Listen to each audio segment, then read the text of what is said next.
안녕하세요. 시사발전소 신문 읽어주는 남자 신익남 PD입니다. 첫 번째 소식입니다. 검찰 요양급여 부정수급 윤석열 장모 판결 항소 포기라는 제목의 더 팩트 단독 보도 내용입니다. 1심에서 구형대로 형량을 선고받은 윤석열의 장모 최 씨가 결과에 불복해 항소를 제기했지만 검찰은 하지 않은 것으로 확인됐습니다. 따라서 피고인만 항소한 사건에 원심보다 중한형을 선고할 수 없다는 불이익 변경 금지 원칙에 따라 윤석열 장모 최 씨는 항소심에서 감형될 가능성이 커졌습니다. 9일 법조계에 따르면 의료법 위반 및 특경 가법상 사기 혐의로 징역 3년의 실형을 선고받아 구속 수감된 장모 최 씨는 선고 당일인 지난 2일 의정부지법 형사 13부에 항소장을 제출했습니다. 그러나 검찰은 항소 기한이 이날 밤까지 최 씨에 대한 항소장을 내지 않았습니다. 윤석열 장모 최 씨 측은 1심 재판부가 검찰의 왜곡된 의견을 받아들여 법정 구속까지 했다고 주장하며 사실 오인과 양형 부당을 이유로 항소했습니다. 최 씨가 고령인데다 불구속 상태에서 재판을 받아왔기 때문에 유죄가 인정되더라도 비교적 낮은 형량을 받을 것으로 전망됐습니다. 검찰은 지난 5월 31일 열린 결심 공판에서 최 씨에게 징역 3년을 구형했고 재판부는 그대로 선고하며 법정 구속했습니다.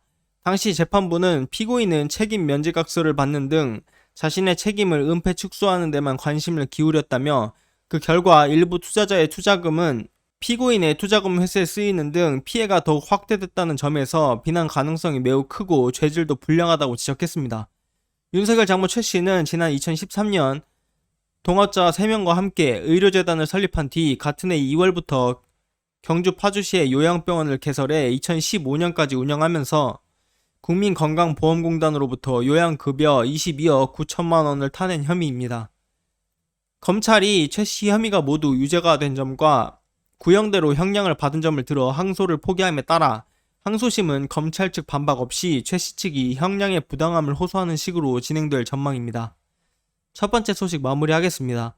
이것도 설마 검찰당의 짜여진 각본입니까? 국민의 혈세로 자기 배를 채우면 법정 최고형 때리고 추징 확실하게 해야 합니다. 법은 만인에게 평등한 것인데 고령은 그 만인이 아닙니까? 두 번째 소식입니다.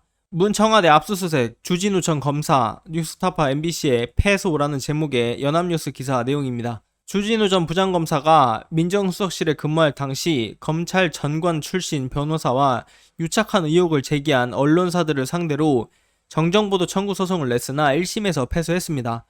10일 법조계에 따르면 서울중앙지법 민사합의 25부는 주진우 전 부장검사가 뉴스타파와 MBC를 상대로 낸 두 건의 정정보도 청구 소송을 모두 원고 패소로 판결했습니다.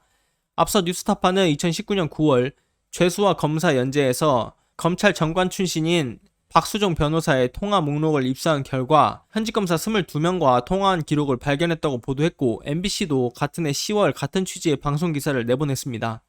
당시 기사는 박수종 변호사가 주진우 전 부장검사와 2015년부터 2016년 총 65차례 통화하고 13차례 문자메시지를 주고받았다고 보도했습니다. 이 시기에 주진우 전 부장검사는 청와대 민정수석실 행정관으로 파견돼 근무했습니다.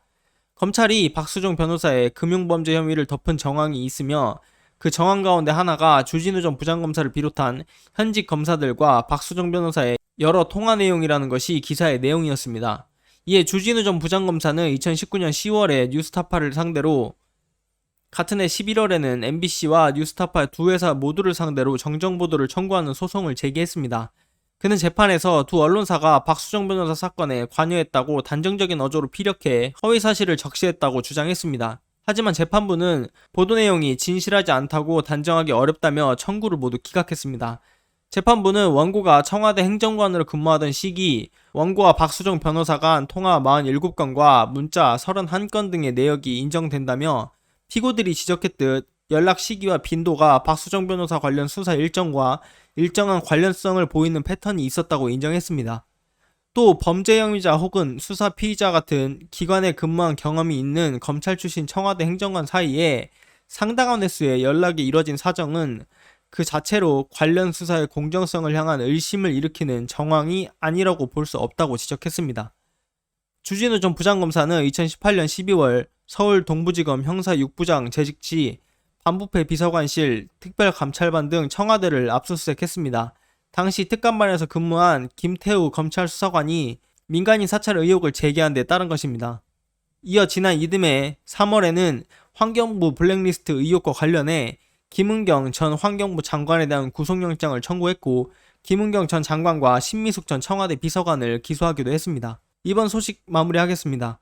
주진우 변호사는 박근혜 정부 시기 청와대 민정수석실 선임 행정관으로 근무했고, 특별감찰반이었던 그의 상관은 우병우였습니다. 우병우의 오른팔 또는 우병우의 신복으로 불리는 우병우 사단의 핵심 인사로 검언유착 이동재 채널A 기자의 변호인으로 활동했고, 지금은 윤석열 캠프에서 네거티브 대응팀으로 활동하고 있습니다. 초록동색 유유상종이라는 말이 있습니다. 칼로 흥한 자는 칼로 망하게 되어 있습니다. 세 번째 소식입니다. 서울시 4단계 앞두고 노가리 골목 오세요 홍보 논란이라는 제목의 연합뉴스 기사 내용입니다. 서울시가 코로나19 방역을 위한 사회적 거리두기 4단계 시행을 앞두고 SNS 영어 계정에 을지로 노가리 골목 방문을 권하는 글을 올려 논란이 되고 있습니다. 서울시는 외국인들을 대상으로 서울을 홍보하는 인스타그램 영어 계정에 10일 오전 을지로 노가리 골목을 소개하는 글과 사진을 게시했습니다. 을지로 노가리 골목은 힙지로라는 별명을 지닌 관광 명소라며 나뿐만 아니라 밤에도 매력적이라고 소개했습니다. 이어 시원한 날씨에는 많은 사람이 카페와 술집 앞에 모여 어울리며 독특한 골목의 정취를 즐긴다며 노가리 골목을 방문해 골목을 따라 숨겨진 보석을 발견해보라고 권했습니다. 하지만 이 글을 본 한 시민은 연합뉴스에 월요일부터 4단계 격상인데 서울시가 노가리 골목에 놀러오라고 버젓이 글을 올렸다며 외국인들은 이걸 보고 335 모여 노가리 골목에 가면 되는 거냐고 비판했습니다. 외국인 대상으로 관광명소를 홍보하는 목적이긴 하지만 각종 모임과 외출을 최소화해 코로나19 방역에 총력을 기울여야 할 시점에 부적절한 게시물이라는 지적입니다. 서울은 이날 발표한 코로나19 신규 확진자 수가 509명으로 나흘째 500명대를 이어갔습니다. 정부의 새로운 거리두기 적용 기준에 따르면 서울만 4단계 격상 범위에 해당합니다. 정부는 방역 효과를 높이기 위해 수도권 전체를 하나로 묶어 12일부터 2주간 4단계 조치를 시행하기로 했습니다. 4단계에서는 오후 6시 이후 3인 이상 모임이 금지돼 2명까지만 모일 수 있습니다. 사실상 야간 통행금지로 인식되고 있습니다. 서울시 관계자는 나중에 코로나가 끝나면 서울을 많이 방문해달라는 취지에서 외국인들이 알면 좋은 장소를 홍보하고 있다며 해당 게시 내용은 4단계 격상 결정 전에 협의한 것으로 코로나 상황을 세심하게 고려하지 못한 부분이 있어 내리려고 한다고 밝혔습니다. 또 해당 계정은 외국을 대상으로 하는 홍보 채널로 팔로워는 해외 사용자가 95% 정도 되고 국내 팔로워는 거의 없다고 덧붙였습니다. 이번 소식도 마무리하겠습니다. 홍보 목적은 10분 이해합니다. 이미 협의가 되어 있더라도 시기가 이렇다면 외국인들에게도 방역수칙 준수에 동참해달라는 게시물을 올리고 나중에 올리면 되는 겁니다. 외국인을 대상으로 하는 홍보 채널이라 국내 팔로워는 거의 없다라고 말도 안 되는 변명. 정말 어이가 없네. 오늘은 여기까지 하겠습니다. 구독과 좋아요, 알림 설정 꼭 부탁드리겠습니다. 고맙습니다.